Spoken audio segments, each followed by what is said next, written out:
দীপাকে বাড়ি থেকে তাড়ানোর আগেই রুডিকে সেনগুপ্ত বাড়িতে নিয়ে এসে হাজির হলো অবিনাশ। হ্যাঁ বন্ধুরা, অনুরাগের ছোঁয়ার আগামী পর্বতে আমরা ঠিক এমনটাই দেখতে চলেছি। কিছুক্ষণের জন্য হলেও সূর্যের স্মৃতি ফিরেছিল, আর স্মৃতি ফেরা মাত্র সূর্য নিজের পরিবারকে খুঁজেছে। রূপা, দীপা সবাইকে খুঁজেছে। এদিকে সোনা বাড়াবাড়ি করলে সোনার বিপক্ষে গিয়ে প্রতিবাদ করেছে সূর্য।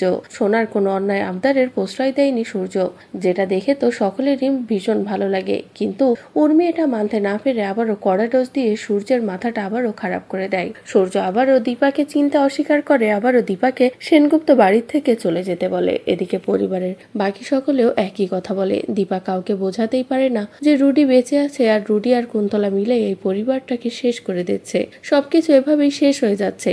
দীপা তো কান্নায় ভেঙে পড়ে, তবুও দীপার কথার কেউ কোনো পাত্তাই করে না। সকলে শুধু দীপাকে অপমান করে আর বাড়ি থেকে চলে যেতে বলে। অন্যদিকে কুন্তলা তো একটার পর একটা নোংরা খেলা খেলতেই আছে। কুন্তলা এটাই ভাবছে যে এবার সবটা আমার হাতের মুঠোয় চলে আসবে, সবকিছু আমি শেষ করে দেব, আর দীপা কিছুই করতে পারবে না। অন্যদিকে অবিনাশ যখনই যেতে যাবে তখনই হঠাৎ অবিনাশ দেখে রুডিকে দেখা মাত্রই অবিনাশ রুডিকে অ্যারেস্ট করে নেয়। অ্যারেস্ট করে সোজা সেনগুপ্ত বাড়িতে নিয়ে আসে অবিনাশ। সেখানে নিয়ে এসে রুডির মুখোশটা সকলের সামনে খুলে দেয়। অবিনাশ সকলকে বলে যে রুডি প্রথম থেকেই বেঁচে ছিল, এত দিন ধরে যে নোংরা খেলাগুলো খেলছে সেই সবটা রুডি করেছে। সোনার উপর যে কঠিন সময় কাটাচ্ছিল, এমনকি বিক্রি হয়ে যাচ্ছিল, সবটার পিছনে রুডিরই হাত ছিল আর এই কুন্তলার। যেগুলো শুনে তো সকলের মাথা খারাপ হয়ে যায়। এদিকে সোনা বলে, এই মানুষটাকে আমি ছাড়বো না, এর জন্য আমার জীবনটা শেষ হয়ে গেছে, এর জন্য আমি আমার মাকে ভুল বুঝেছি, পুরো পরিবারকে ভুল বুঝেছি, এবার একে আমি উচিত শিক্ষা দেব, এমনকি এই কুন্তলাকেও আমি ছাড়বো না। তো বন্ধুরা, এবার যদি সত্যি এমনটা হয়, দীপাকে সেনগুপ্ত বাড়ি থেকে তাড়ানোর আগে